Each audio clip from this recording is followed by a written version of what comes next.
right, class, so we are going to go ahead and move on to our social studies unit. And the first thing I wanted to discuss is this friend. Who wants to raise their hand and please tell me what this guy is? Yeah, go ahead. Alligator. It is an alligator. It's a stuffed animal alligator. He's got some weird long arms, but yes, it is an alligator. Now, the reason we're talking about this alligator is because he is really, really important in our environment in Florida, and that's kind of what we'll be talking about today. Now, this alligator, he lives in Florida, and we actually have a whole bunch of them, over 1 million of them. These guys are the state reptile of Florida. Does anybody have a guess as to why it's the state reptile of Florida? They're top of the food chain. Oh yeah, they're top of the food chain. That's definitely a good idea. What do you think? Maybe because there's a lot of them? Yeah, maybe because there's a lot of them. Well, the reason that these guys are a kind of big animal in Florida is actually because they are called a keystone species. This is an animal that helps other animals, and the way he helps others is actually during times of drought. Have you guys ever heard about a drought before? Yeah. Is that when all things go dry? Yeah, exactly, when all things go dry. Now, this alligator helps his friends in the wild by actually creating water sources for those animals to drink water from during times of drought, when there's not a lot of rainfall, there's not a lot of water for them to find, and so the alligator helps them get that water that they need. So we are actually going to be talking about a little bit on how weather conditions like droughts affect animals, their habitats, and we're going to talk about how these different types of wildlife adapt to those weather conditions, okay? Now, we're going to go ahead and put him away, and we will start this presentation. Now, the first thing in this presentation, it says Wild Florida, Weather and Habitats. We're going to talk about our standards and objectives. Now, the standards we're going to be meeting is our Florida State Standards, explain how weather impacts Florida, and identify physical features of Florida. So different places that you've been to in Florida, that's what we're going to kind of be talking about. Now, the objectives. When we finish this lesson, I want you to use a matching worksheet, and you will be able to match Florida words, our vocab words we'll be talking about, with their correct definitions with 90% accuracy. So that means I want you guys to get an A on this last assessment. Now, the second objective that I gave you is also part of that worksheet we'll be working on. And it says, given the definition, the student will provide at least one real-life example of each vocab word. So say on the worksheet, we'll be talking about a specific place. I want you to give me an example of that place. Really easy. It'll be in a full sentence, but we'll talk more about that later. Now, some of our key vocabulary words. These are really important words. We'll be talking about each of them through the presentation. I want you guys to really, really pay attention to these. Now, the first one is peninsula, environment, habitat, precipitation, hurricane, adaptations, conditions, and drought. We already talked about one of those so far, but we'll be talking about all of them soon. Now, what types of weather conditions are found in Florida? Now, weather conditions are the different types of weather that happen in an area.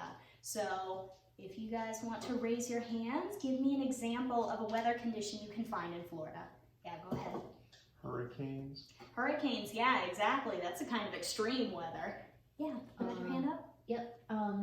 Drought? Drought, yeah, drought is definitely one. How about some more common ones? Stuff that happens every single day. Rain. Rain, yeah, we get a lot of rain here in Florida. What about that big yellow thing that shines in the sky? Just real sunny? Real sunny, exactly. That's a type of weather condition.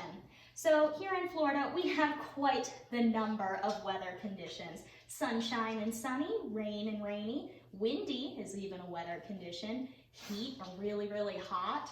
We get storms and thunderstorms. We get floods, Drought, which is the absence of water. We were talking about drought, where there's not a lot of water for those animals to drink. Hurricanes, and even tornadoes in certain parts of Florida. So these are all different types of weather conditions that can be found in our state.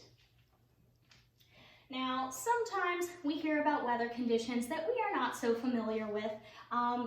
Some types of precipitation or weather that falls from the sky, that's a big word, precipitation, that's one of our vocab words, we don't get here in Florida, including snow and blizzards. We usually don't have those in our area, especially here in South Florida, but that is an example of precipitation, a type of weather that falls from the sky.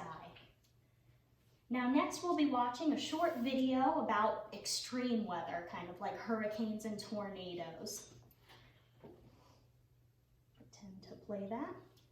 All right guys, so according to the video, who remembers what the three main things are that make a storm? Yeah. Heat of the sun. Yeah, the heat from the sun, very good. That's one of them. Yes.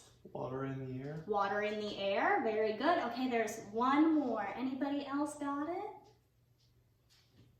Yes? Spin of the earth. Spin of the earth. Those are the three things that make a storm. Now, we have another question part of the video. What is an example of an extreme weather storm that we get here in Florida? Yeah. Hurricanes. Hurricanes, very good. Easy peasy. Now, how can weather affect the environment? I want you guys to think about a time when you either were at school and you were really excited for recess, or you were at home and you were just so excited to go out and play, and you looked outside and it was pouring down rain. How did that make us feel? Not very happy, did it? Well, some different environments, they love rain, like rainforests, that's their favorite weather condition. But that is an example of how weather affects the environment, how it affects us, and how it affects the wildlife living in those environments. Now, the Florida scrubland is a type of environment that is normally very, very dry. Remember, an environment is a natural space. That is what an environment is. That's a big word, so I want you guys to really remember those words.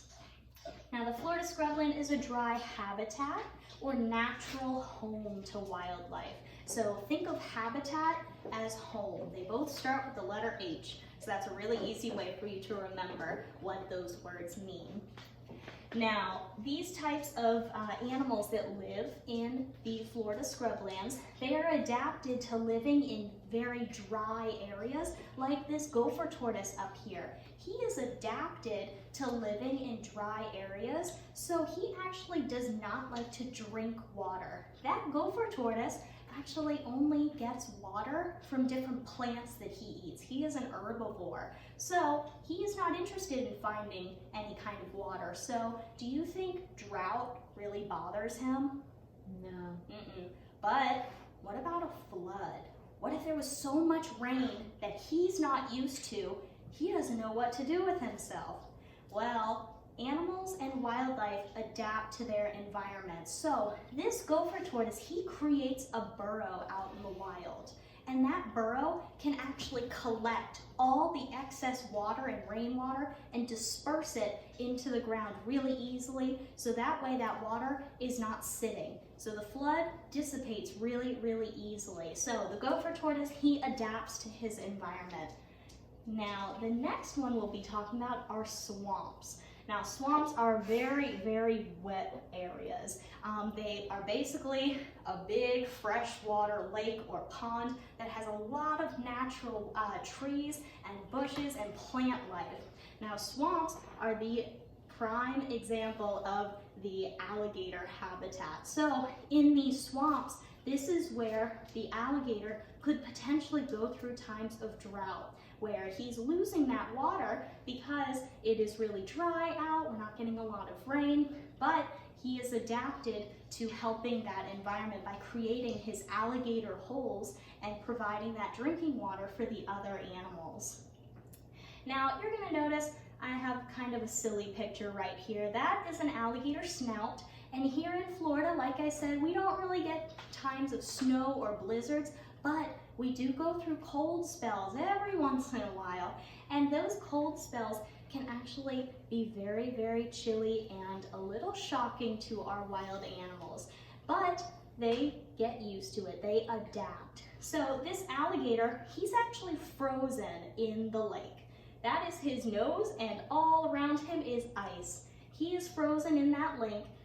He is actually hibernating. So alligators, even though they normally don't hibernate, if it gets really, really cold, their bodies will hibernate for them. So that's just another example of how animals and wildlife adapts to the weather.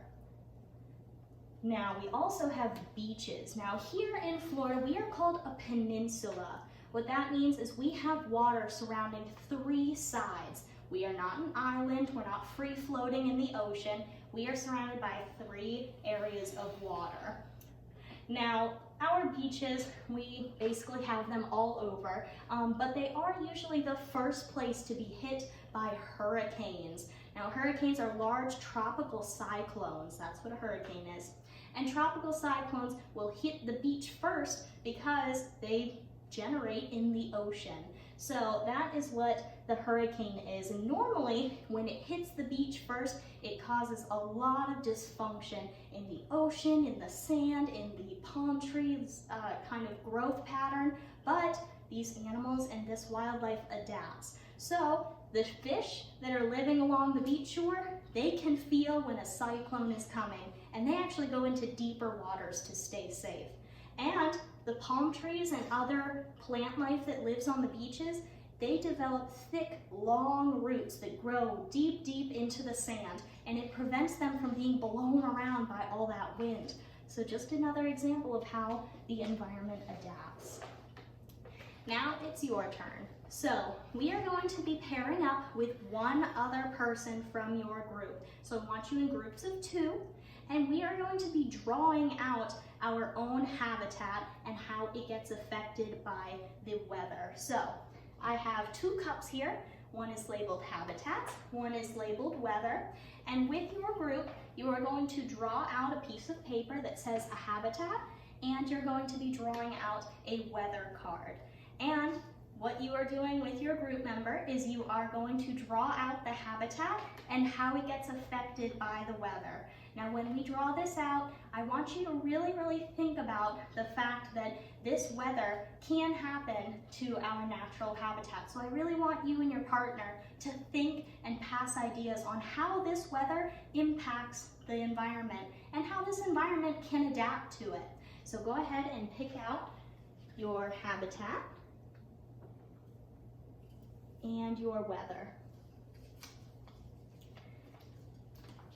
Now, once you go ahead and see your cards there, you're going to go ahead and start drawing.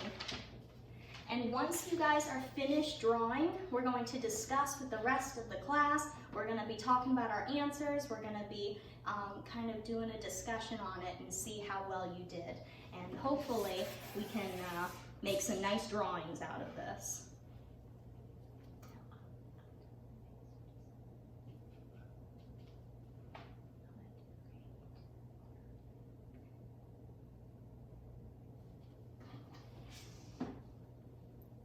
Alrighty guys, are we finished? Did everybody get a chance to finish?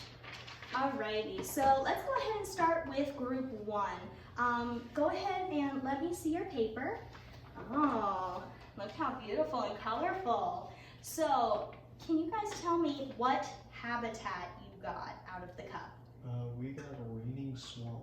Ooh, you got swamp and the weather was raining. Okay, perfect. So we can see that this little alligator, he's living in his happy swamp, and we see all the rain. Now tell me, how is the rain affecting the swamp?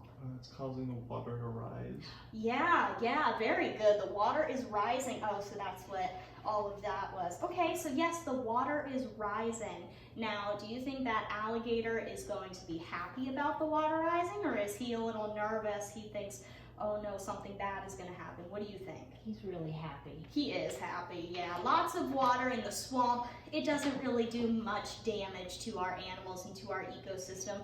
In the swamp, they're used to having a lot of water.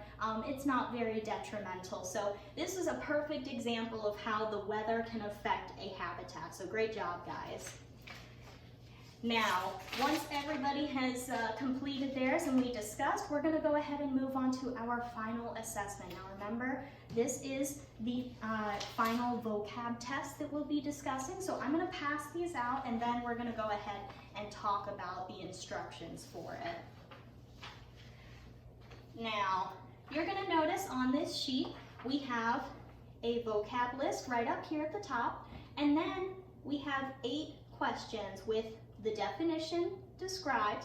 We have a line next to the definition and a long line underneath each one. That short line at the end of each definition is where you're going to write the correct vocab word that matches that definition.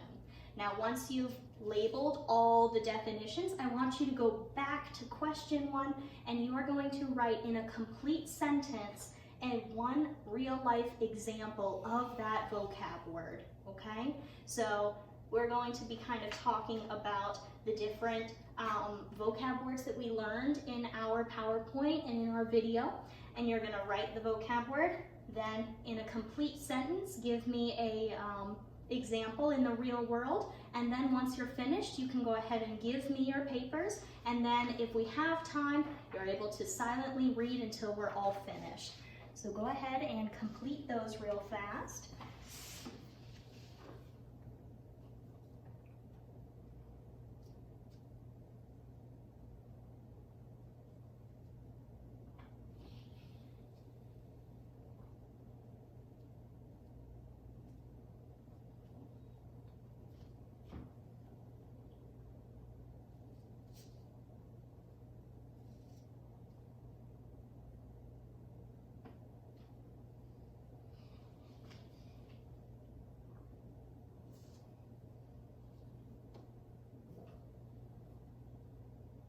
Are you done with yours? Yes. Go ahead and turn it in. Perfect. Awesome. All right, guys. So, looks like I have received everyone's sheets. I'm going to go ahead and grade those and then give those back to you as soon as I can. Now, like I said, that was our final thing. How did you guys enjoy this lesson? What was your favorite thing that we did today? I really liked doing the drawing. Awesome. Remember to raise your hand. Now, who wants to share something that they learned that they never knew before?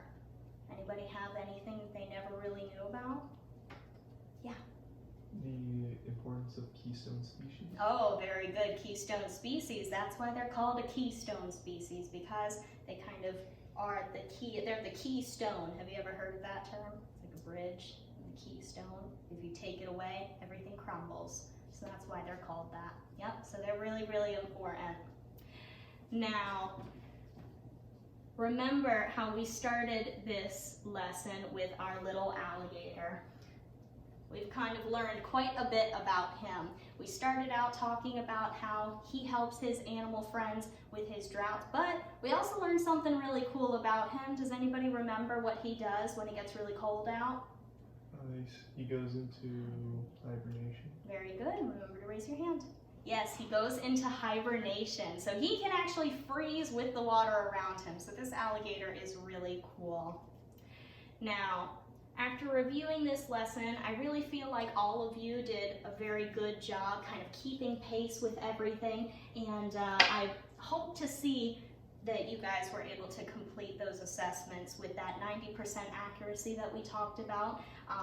Remember, we were working on our vocabulary. We really wanted to provide proper examples of each vocab word, and I have a very strong feeling you guys were able to complete those objectives. Now, let's see here. We're gonna go ahead and do some final questions before we wrap this up. So, let's see, how about we apply what we learned? What can animals do to adapt to cold weather like snow? So think about animals that live in the snow. What kind of adaptations do they have to help them live in that environment?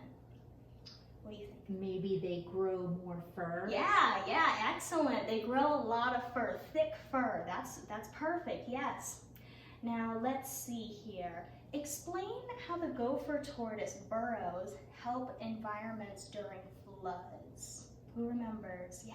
It funnels the water inside. Exactly. It takes all the water inside and disperses it to the plants and the things around it so that the water isn't just sitting there. Perfect, yep. Now, one final question. Predict what you think would happen if the alligator disappeared from the environment. What do you think would happen? Think about what he does for his environment during those droughts. What would happen if he disappeared? Yes. Well, I think a lot of the maybe smaller animals, they wouldn't get the water that the alligator helps them get. Exactly. So if an alligator disappeared from our environment, that would be very detrimental to other animals that need that alligator to provide them drinking water sources during those times of drought. So yes, that's exactly right. All right, guys. So like I said, that was the end of our lesson. I think we did really good. I hope you guys enjoyed it, and we're going to go ahead and move on to our next lesson, okay?